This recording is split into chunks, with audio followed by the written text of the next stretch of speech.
नमस्कार दोस्तों। बहुत बहुत स्वागत है आपका हमारे चैनल कहानी कैफे में।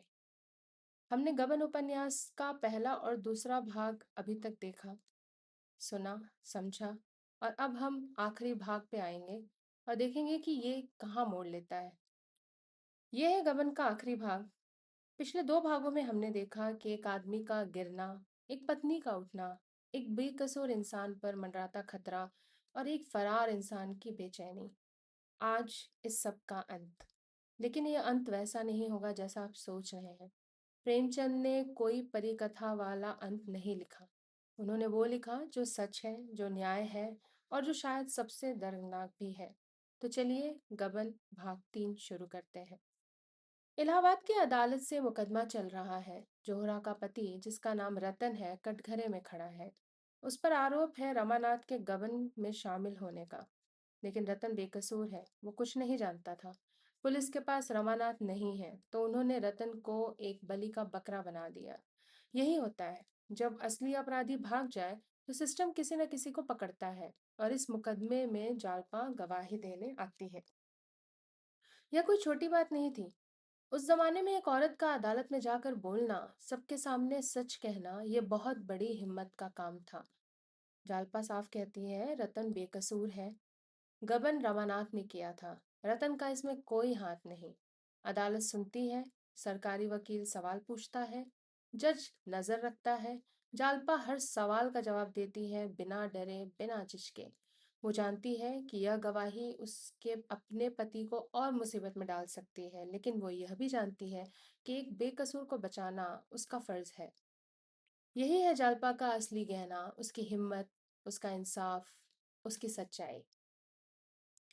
कलकत्ते में रमानाथ को खबर मिलती है जालपा अदालत में गई, रतन को बचाने के लिए लड़ रही है। रमानाथ के भीतर एक तूफान उठता है। वो जानता है जालपा की इस लड़ाई को सफल बनाने के लिए असली अपराधी को सामने आना ही होगा। और असली अपराधी तो वो खुद है।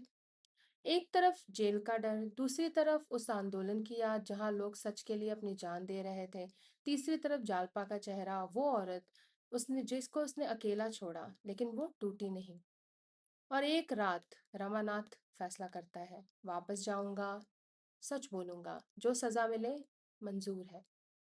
दोस्तों, यह पल यही उससे इस पूरे उपन्यास का सबसे महत्वपूर्ण पल है। रमानाथ एक बुरा आदमी नहीं था। वो एक कमजोर आदमी था, और कमजोर आदमी भी अगर तय कर ले तो सच की राह पर चल सकता है। रमानाथ कलकत्ते से इलाहाबाद की ट्रेन पकड़ता है। उसी रेल की पटरी पर जिस पर वो कुछ महीने पहले भागा था, आज वो वापस जा रहा है। दिल में डर है, लेकिन अजीब सा सुकून भी है। इलाहाबाद पहुंचकर वो सीधे अधिकारियों के पास जाता है और कहता है, मैंने गबन किया था, रतन बेकसूर है, यह अपराध मेरा है। पुलिस उसे गिरफ्तार कर लेती है और रतन छूट जाता है।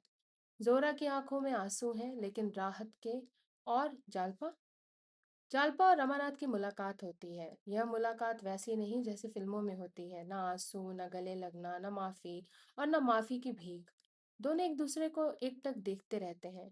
रमानाथ की आंखों में शर्म है, पछतावा है। जालपा की आंखों में दर्द है, लेकिन एक स्थिरता भी है। वो टूटी नहीं है, वो वही नहीं रही जो थी, वो कहीं ज्यादा मजबूत है। रमानाथ कहता है, मैंने बहुत गलत किया। जालपा कुछ नहीं कहती, शायद अब शब्दों की जरूरत नहीं। रमानाथ को जेल ले जाया जाता है। जालपा वहां खड़ी रहती है, अकेली लेकिन मजबूत।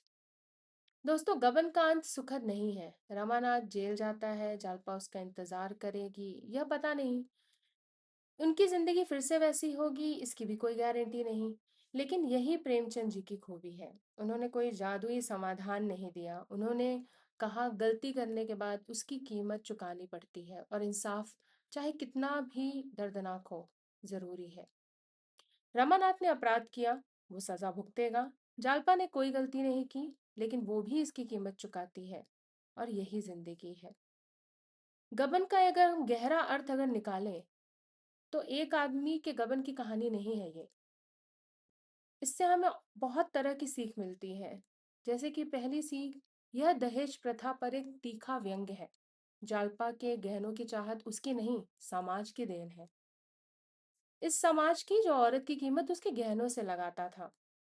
दूसरा, वह मध्यम वर्ग महत्वाकांक्षा की कहानी है कि दिखावा करो भले ही औकात में ना हो। यह मानसिकता आज भी उतनी ही खतरनाक है। हमें क्योंकि बचपन में मुहावरे हम सुनते थे कि जितनी चादर हो उतने पैर फैलाओ। लेकिन ना पहले लोग इस कहावत को चरितार्थ कर पाए और ना अब कर पा रहे हैं। दिखावा करना है, पैसे है नहीं। लोगों को अपने अमीरियत का दिखावा करके उनको वाहवाही बटोरनी है। उसके लिए कर्ज लेते हैं, उसके लिए दिखावा करने के लिए कितने भी हद तक चले जाते हैं। और ये सब सारी फिर जितनी ये हमने देखी चीजें वो पनपती हैं। तीसरा, यह औपनिवेशिक भारत की कहानी है। एक ऐसा सिस्टम जहाँ छोटे क्लर्क भ्रष्टाचार में फंसते हैं, जहाँ न्याय पैसे वालों के लिए था और जहाँ एक आम इंसान के लिए ईमानदारी से जीना बहुत मुश्किल था। चौथा और सबसे जरूरी, वह स्त्री सशक्तिकरण की कहानी है। जालपा इस उपन्यास की असली नायिका है। वो टूटती है, उठती है, लड़ती है, जीतती है। प्रेमचंद ने 1931 में एक ऐसी औरत दिखाई जो खुद के फैसले खुद लेती है, अदालत में खड़ी होती है और अपनी जिंदगी खुद बनाती है। यह उस जमाने के लिए क्रांतिकारी सोच थी। दोस्तों, गबन 1931 में लिखा गया था, लेकिन यह आज भी प्रासंगिक है। बिल्कुल है। आज भी लोग दिखावे के लिए कर्ज लेते हैं, शादियों में लाखों खर्च करते हैं, ईएमआई में जिंदगी डूब जाती है। आज भी सरकारी दफ्तर में गबन होता है, छोटे बड़े अपराध होते हैं। सिर्फ एक बार के नाम पर आज भी बेकसूर लोग फंसाए जाते हैं। पर आज भी जब कोई इंसान टूटता है, तो उसके भीतर का वो हिस्सा जो सच जानता है, जो इंसाफ चाहता है, वो जिंदा रहता है। रामानाथ और जालपा की कहानी हमें याद दिलाती है कि गलती करना इंसानी फितरत है, लेकिन इसे छुपाते रहना पतन का कारण बनता है और उसे स्वीकार करना, चाहे कितना भी मुश्किल हो, वही असली साहस है। तो दोस्तों, यह था गबन, मुंशी प्रेमचंद जी की एक अमर कृति। रामानाथ और जालपा की यह कहानी हमें बताती है कि प्यार एक ताकत है, लेकिन अगर उसे गलत गलत तरह से पूरा किया जाए तो वही प्यार तबाही का कारण बन जाता है। जालपा हमें बताती है मुश्किलें इंसान को तोड़ती नहीं, तराशती हैं। और रमानाथ हमें बताते हैं सच बोलने में देरी हो सकती है, लेकिन बहुत देर कभी नहीं होती। अगर आपने ये पूरी सीरीज देखी तो सच में बहुत बहुत शुक्रिया। आपका प्यार और साथ ही हमें और अच्छा वीडियो बनाने की ताकत देता है, प्रोत्साहन देता है। अगर अच्छी लगी आपको ये सीरीज तो लाइक करें, कमेंट में बताएं कि आपको ये सीरीज पसंद आई। और अगर आप किसी और उपन्यास का यहाँ पे अगर आप चरित्रार्थ करना चाहते हैं उसे, तो हमें उसके बारे में भी बताइएगा। सब्सक्राइब करिएगा चैनल, और मिलते हैं अगली किताब पर। तब तक के लिए नमस्कार और जय हिंद।